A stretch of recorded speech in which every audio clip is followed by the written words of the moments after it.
Në lagjen e vjetër të Athinës, aty ku rrugicat përshkojnë njëra tjetrën si damar të lashtë të një qyteti që ka parë më shumë histori se sa që pretendojnë librat, ishte një park i vogël, i heshtur dhe thuajse i padukshëm për çdo që nxitonte.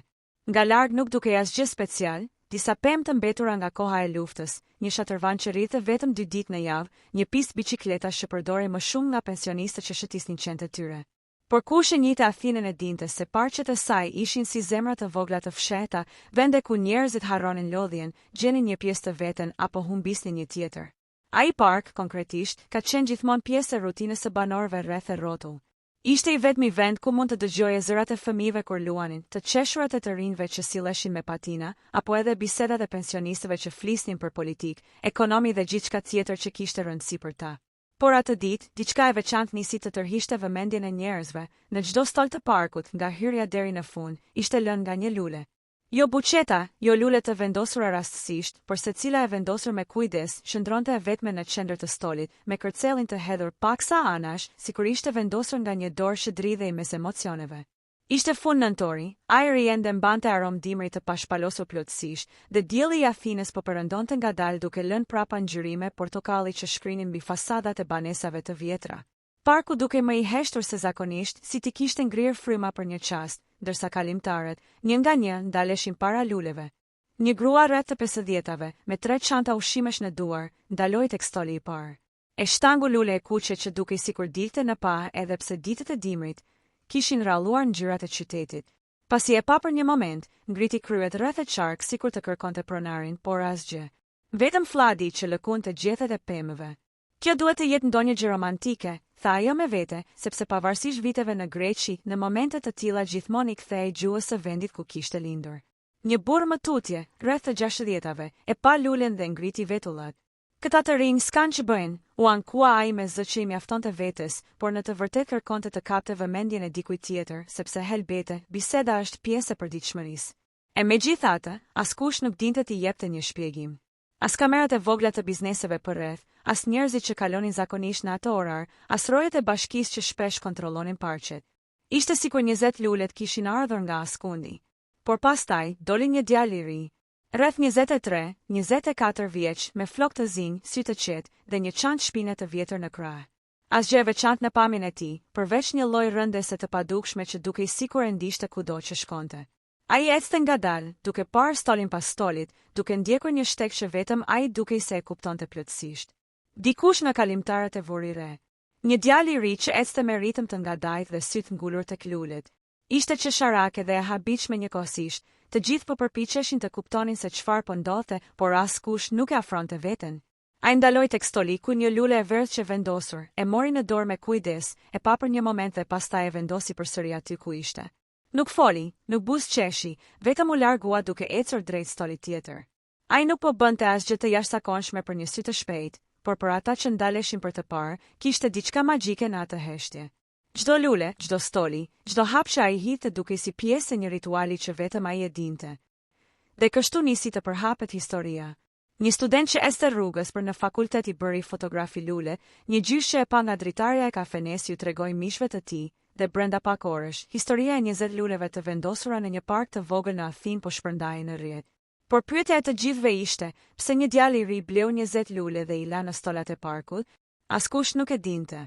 Dhe ashtu si ndonjë misteri vërtet, vetëm ata që kishin sy për të parë më shumë se sipërfaqe mund të kuptonin se pas këtij veprimi që dukej kaq i thjesht, fshihej diçka që nuk mund të shprehej me fjalë. Djali i ri vazhdoi të ecte nga një stol tek tjetri, duke i vendosur lulet me kujdes. Çdo lule dukej sikur kishte një mesazh të fshehur, por ai nuk foli me askënd dhe nuk u afrua me të tjerët.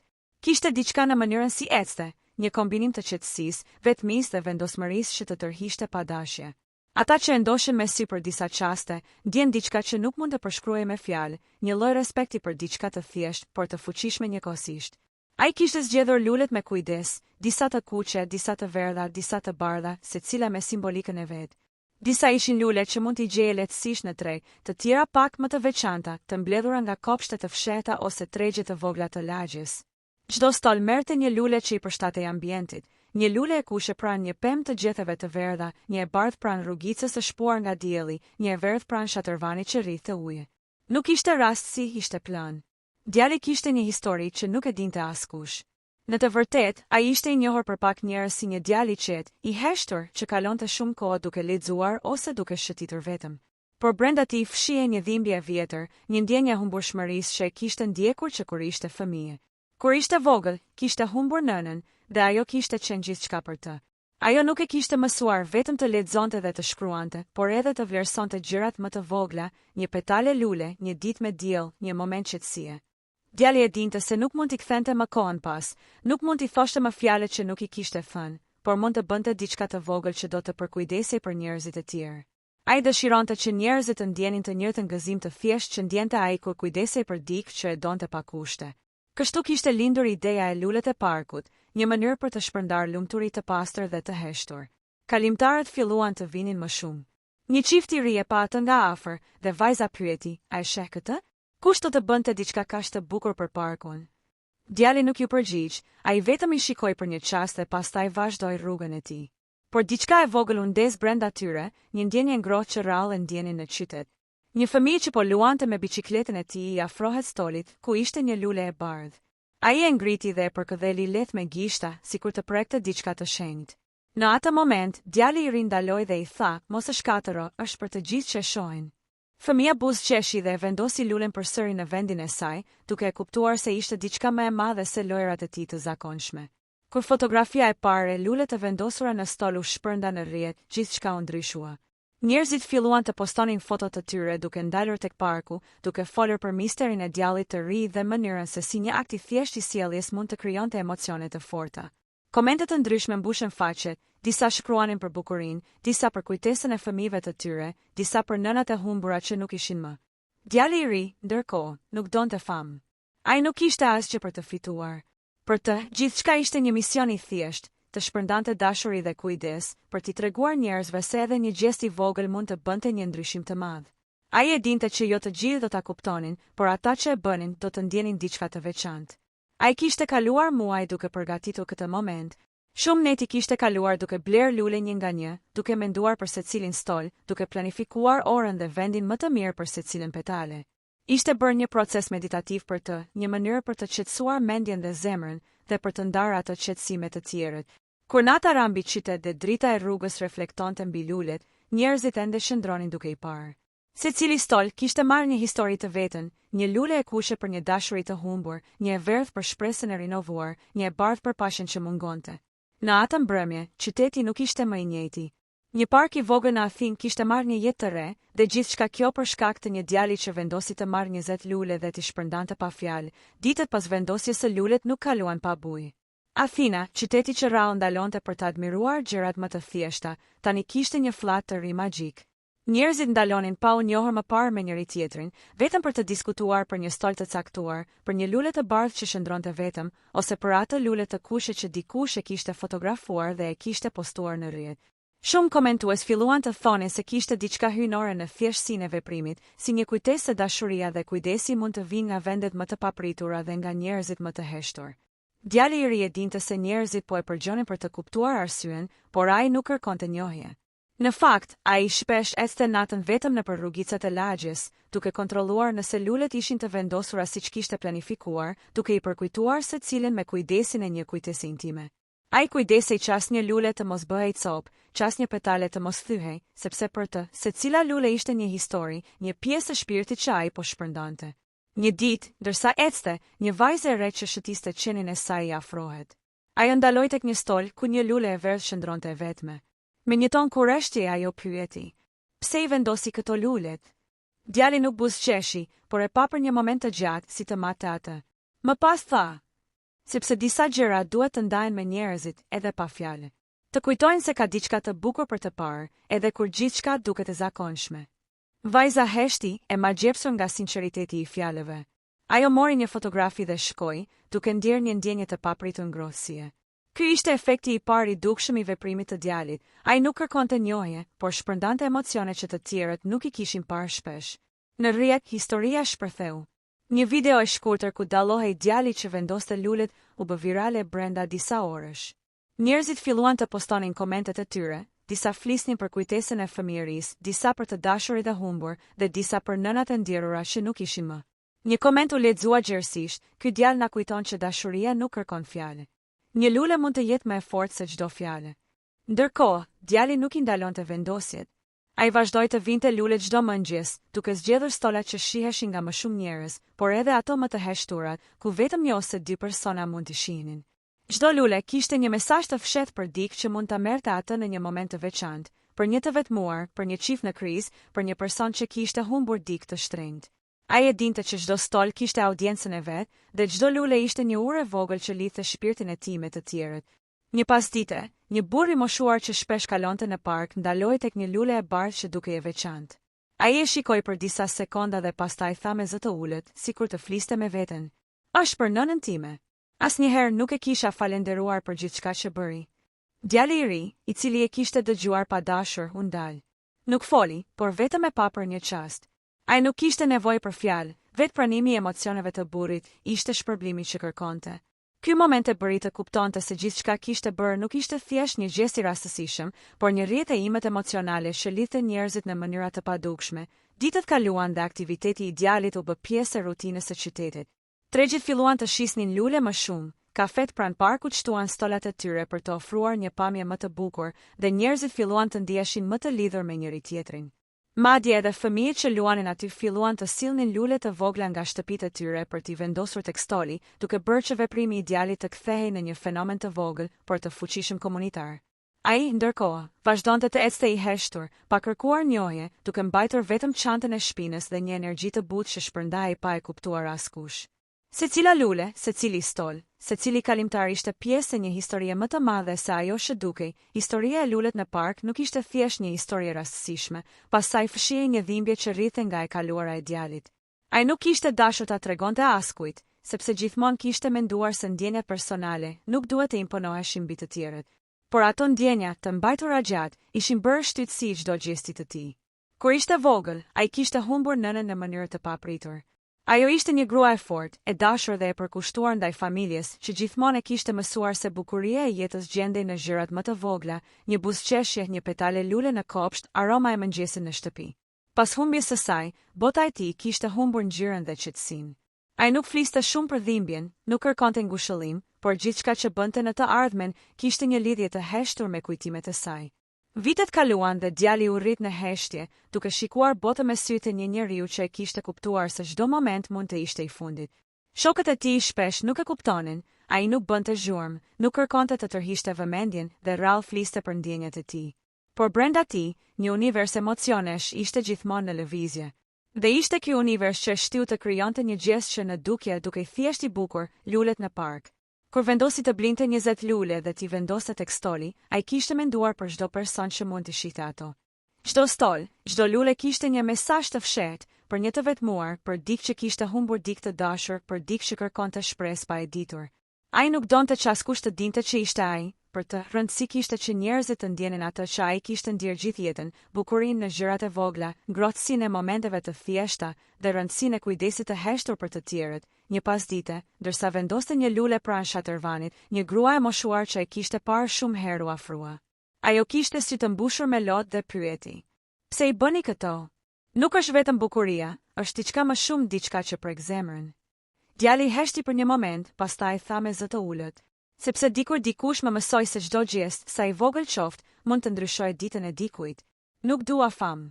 Dua vetëm që njerëzit të ndjehen pak më të lumtur, pak më të lidhur, pak më të gjallë." Gruesha e moshuar buzëqeshi dhe e kuptoi menjëherë se nuk kishte nevojë për më shumë fjalë. Ajo tha vetëm: "Çfarë gjesti I bukur, nën time do ta kishte dashur shumë." Djali vazhdoi punën e tij, duke e ditur që çdo njeri që takonte lulet merrte një pjesë të diçkaje më të madhe se vetja. Çdo ditë, më shumë njerëz filluan të ndalonin në park. Disa sillnin fëmijët e tyre, disa sillnin miq, dhe disa thjesht shndronin të heshtur duke vëzhguar lulet dhe stolat. Ai ndjente se misioni I tij po merrte jetë të re në secilin kalimtar. Një ditë, një djalë I ri tjetër, I cili kishte humbur babain e tij, u ul pranë një stoli dhe e pa lulet. Pa e ditur, ai filloi të çante. Djali I ri që I kishte vendosur lulet e pa nga larg. Nuk shkoi tek ai, por e kuptoi se veprimi I tij po krijonte një ndikim real të thellë. Nuk kishte nevojë për fjalë, një lutje, një lot, një buzëqeshje e fshehtë ishin mjaftueshëm. Në rrjetet sociale, historia u bë më virale se kurrë. Njerëzit filluan të postonin videot e tyre duke vizituar parkun, duke folur për ndjenjat e tyre, duke ndarë kujtimet e humbjeve të dashurive dhe të shpresës që lulet kishin sjellë. Një koment u lexua shumë. Duket sikur dikush ka vendosur heshtjen dhe kujdesin të flasin për ne të gjithë. Nuk është thjesht një gjest, është një mesazh dashurie. Djali I ri ndjej I mbushur me emocione të përzira. Ai kuptonte se dhimbja e tij, që dikur ishte e vetme dhe e heshtur, po kthehej në një gjest që prek të tjerët. Ai po jepte atë që kishte humbur dikur dhe po shpërndante bukuri, ku nuk e dinin njerëzit se kishin nevojë. Pas disa javësh që veprimi I djalit po tërhiqte vëmendjen e banorëve, një ngjarje e vogël e ndryshoi gjithçka. Ishte një mëngjes I ftohtë dimri, dielli sapo po ngrihej mbi majat e ndërtesave të vjetra dhe parku fillonte të mbushej ngadalë me njerëz që vinin të shikonin lulet. Një grua e moshuar me flokë të thinjur dhe një çadër të hapur për mbrojtje nga era, u ul pranë stolit ku qëndronte një lule e bardhë e veçantë. Ajo kishte sytë e mbushur me lotë dhe një shikim të qetë, por të thellë, që tregonte se kishte kaluar shumë dhimbje në jetën e saj.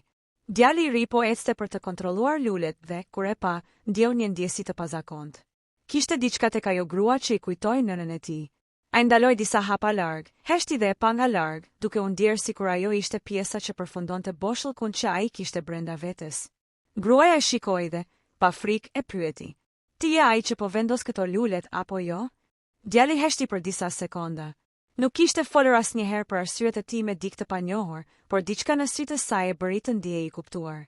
Ai ul pranë saj, heshti pastaj tha: "Po dhosh për njerëzit, jo për famë, jo për lavdi, vetëm për të shpërndarë diçka të bukur."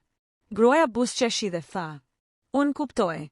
Kam humbur dikë shumë të dashur dhe kur pash lulet, ndjeva diçka që nuk e ndjeja prej shumë kohësh, një ngrohtësi që shtrihet deri në shpirt." Ai e shikoi për një çast të gjatë dhe ndjeu një lloj lehtësimi që nuk kishte ndier prej vitesh. Nuk kishte nevojë për fjalë të tjera, vetë pranimi I saj I emocioneve ishte shpërblimi më I madh që mund të merrte. Ai kuptoi se veprimi I tij, që filloi nga dhimbja personale, po bëhej një orë për njerëzit përreth tij. Në atë moment, një kamerë vogël amatore, që dikush e kishte vendosur për të kapur peizazhin e parkut, filmoi gjithë skenën. Video përfundoi në rrjet dhe brenda pak orësh u bë virale. Njerëzit nuk po bënin thjesht komente, ata ndanin histori personale. Një grua shkruante: "Kjo më bëri të çaj. Ndonjëherë harrojmë sa e rëndësishme është të japim dashuri pa kushte. Lulet janë mesazhi që të gjithë kemi nevojë të dëgjojmë." Një tjetër koment lexonte: "Kur shikon diçka kaq të thjesht, por kaq të thellë, kupton se jeta nuk është për gjërat materiale. Është për momente që prek zemrën tënde." Djali I ri ndjej I mbushur me emocione që nuk mund t'i shprehë me fjalë. Ai kishte filluar këtë gjestë për të kujtuar nënën e tij dhe për të shpërndarë dashuri të heshtur, por nuk e kishte imagjinuar kurrë se ndikimi do të ishte kaq I madh. Secila lule, secili stol, secila person që ndalej pranë tyre, po bëhej pjesë e një historie që lidhi qytetin në mënyra të padukshme, por të fuqishme. Pas disa ditësh, djali vendosi të flasë publikisht për herë të parë. Një intervistë e shkurtër u publikua në rrjet. "Unë humba nënën time shumë herët. Ajo më mësoi të shikoj bukurinë në gjërat e vogla dhe unë dua që njerëzit ta ndjejnë këtë bukuri, të ndjenë të lidhur me diçka të mirë. Nuk është për mua, është për të gjithë ne. Një lule mund të jetë më e fortë se çdo fjalë." Komentet nuk ndaleshin. Shumë njerëz filluan të ndajnë fotografi të lulet, duke treguar se si veprimi I djalit u kishte ndryshuar ditën ose ndoshta jetën. Një grua shkruante: "Kjo më bëri të kujtoj nënën time dhe të çaj, por edhe të buzëqesh. Tani di që dashuria dhe kujdesi ekzistojnë ende në këtë botë." Një djalë tjetër, që kishte humbur babain e tij, shkruante: "Kur pash këtë, ndjeva diçka që nuk kisha ndier prej kohësh. Faleminderit për këtë mesazh pa fjalë." Djali I ri, ndërkohë, e ndjeu që çdo lotë dhe buzëqeshje e njerëzve ishte shpërblimi më I madh. Ai kuptoi se dhimbja e tij personale, kujtimi I nënës, ishte shndërruar në diçka që ndihmonte të tjerët. Ishte si të shndërroje lotët në lulet që lulëzonin në çdo stol, duke dhënë shpresë dhe ngrohtësi. Kur nata ra mbi Athinën dhe qyteti u mbulua nga dritat e rrugës, parkut ju shtua një tjetër hijeshi, një energji e butë, një qetësi që dukej se rrithte nga çdo petale, nga çdo stol, nga çdo njeri që ndalej për të parë. Djali I ri ecte mes tyre, duke ndjerë se historia e tij, historia e dhimbjes dhe kujdesit të heshtur, tani ishte e gjithë qytetit. Ditët pas intervistës filluan të sillnin një ritëm të ri për djalin. Ai nuk e kishte kërkuar famën, por viralesi I historisë së tij e kishte vendosur papritmas në qendër të vëmendjes. Përditshmëria e tij, që dikur ishte e heshtur dhe e thjesht, tani përfshinte njerëz që ndalonin për ta pyetur, për të falendëruar, ose thjesht për të folur për ndjenjat që u ngjallnin lulet. Një mëngjes, një mësuese e re nga një shkollë fillore u ul pranë një stoli ku një lule e bardhë shndronte e vetme. Ajo kishte sjell disa fëmijë që të mësonin një mësim të vogël, të kujdeseshin për gjërat e thjeshta dhe të shprehnin dashuri pa fjalë. Kur djali i ri kaloi aty, një nga fëmijët e vogël e pyeti: "Pse vendos këto lulet? A do të qëndrojnë gjithmonë?" Djali u ul pranë tyre dhe me një buzëqeshje të butë tha: "Nuk do të qëndrojnë për gjithmonë, por çdo herë që i shikoni, ato ju kujtojnë se mund të bëni diçka të mirë për dikë tjetër, edhe nëse është thjesht një lule. Çdo gjë ka kuptim, sa i vogël qoftë." Fëmijët heshtën, duke u përqendruar në fjalët e tij dhe në petalet e ndritshme. Ishte një moment i thjeshtë, por i fuqishëm. Djali e ndjeu atë qetësi që kishte kërkuar gjithë jetën, një lidhje të heshtër mes tij dhe njerëzve përreth. Në rrjetet sociale, njerëzit vazhdonin të ndanin fotografi të parkut. Një fotograf i njohur vendosi të bënte një seri fotosh të lulet dhe stolave, duke dokumentuar ndryshimin që gjesti i djalit kishte sjellë. Secila foto tregonte diçka të re, një çift që mbaj për dorë pranë një stoli me lule të kuqe, një të moshuar që buzëqeshte duke parë lulet pranë shatërvanit, një fëmijë që vendoste një lule të vogël që kishte sjellë nga shtëpia pranë stolit.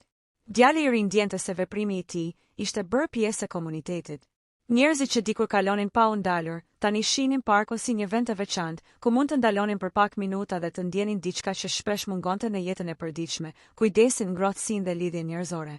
Një ditë, ndërsa ecte për të kontrolluar lulet, një burr i ri me një shënim në dorë i afrohet.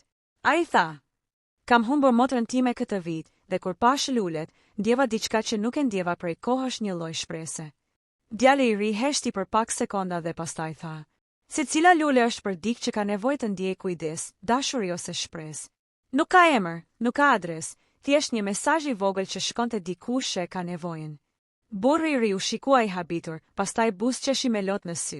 Ai nuk tha më asgjë, por mbajti shënimin dhe u largua, duke e ditur se ishte pjesë e diçkaje më të madhe se ai vetë.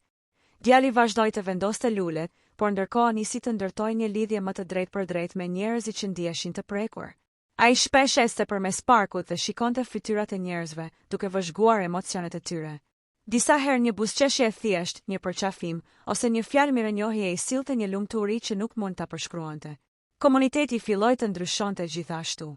Një grup i vogël fshinjësh vendosi të mbante një aktivitet të vogël vullnetar, pastrimin e parkut dhe mbjelljen e luleve të reja, duke e bërë parku më të bukur dhe duke ndihmuar që gjesti i djalit të mos ishte vetëm për disa javë, por për një sezon të tërë. Ishte si një val që po rritej, një veprim i vogël frymëzonte të tjerë të bënin të njëjtën gjë. Në atë periudhë, djali filloi të shkruante një ditar të vogël, ku përshkruante ndjenjat e tij pas çdo stoli që kishte vizituar. Ai shkruante për çdo person që kishte parë të prekeshin nga lulet, për çdo fëmijë që kishte qeshur, për çdo të moshuar që ishte ndier më i gjallë. Ishte mënyra e tij për të dokumentuar ndikimin e heshtur të veprimit të tij dhe për të ndier një lidhje më të thellë me ndjenjat që po shpërndante. Një mëngjes, ndërsa ecte pranë shatërvanit, pa një grup studentësh që bënin fotografi dhe intervista për një projekt në universitetin e tyre. Ata e pyetën për motivin e tij dhe ai tha: "Gjithçka ka të bëjë me kujdesin. Të japësh diçka pa pritshmëri, të shprehësh dashuri dhe respekt, edhe në heshtje. Është mënyra ime për të ndier lidhje me njerëzit dhe për të kujtuar dikë që humba shumë herët." Studentët ishin të emocionuar. Ata postuan intervistën dhe shpjegimin në rrjet, dhe menjëherë mira njerëz filluan të shikonin historinë dhe të ndanin emocionet e tyre. Ishte një valë e heshtër, por e fuqishme që po përhapej përtej parkut, përtej qytetit, duke prekur njerëz që nuk e kishin njohur kurrë djalin, por ndjenin gjestin dhe mesazhin. Djali i ri vazhdonte të ecte çdo mëngjes në park, duke ndier çdo herë një peshë të vogël dhe një përgjegjësi të madhe.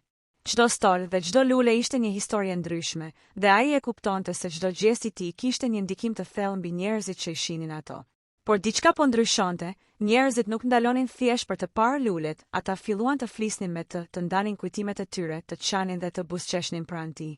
Një pastite, ndërsa dielli po binte mbi rrugicat e parkut, një grua e re me një vajzë të vogël i afrohet.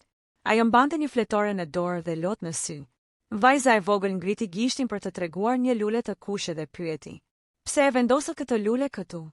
Djali u ul pranë tyre dhe i tha me zë të butë: "Çdo lule është një mesazh i vogël për dikë që ka nevojë të ndjejë diçka të bukur. Nuk ka nevojë të flasësh për të, thjesht e shikon dhe e ndjen." Gruaja ju afrua dhe tha: "Kam humbur babain tim vitin e kaluar. Kur pash këtë lule, ndjeva diçka që nuk e ndjeva prej shumë kohësh, një lloj qetësie. Faleminderit që e vendosët."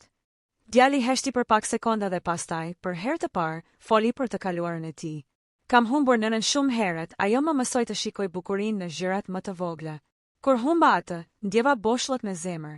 Këto lulet janë mënyra ime për të ndarë atë ndjesi, për të dhënë kujdes dhe dashuri pa fjalë. Gruaja e përqafoi butësisht dhe vajza e vogël i dha dorën e saj. Ai ndjeu një emocion që nuk mund ta përshkruante, ishte sikur dhimbja e tij po shndërrohej në diçka që sillte ngrohtësi dhe shpresë tek të tjerët. Në atë moment, një kamerë amatore regjistroi gjithçka. Video u postua në rrjet dhe shpërtheu menjëherë. Njerëzit filluan të ndanin historitë e tyre, duke treguar se gjesti i djalit I kishte prekur thellë.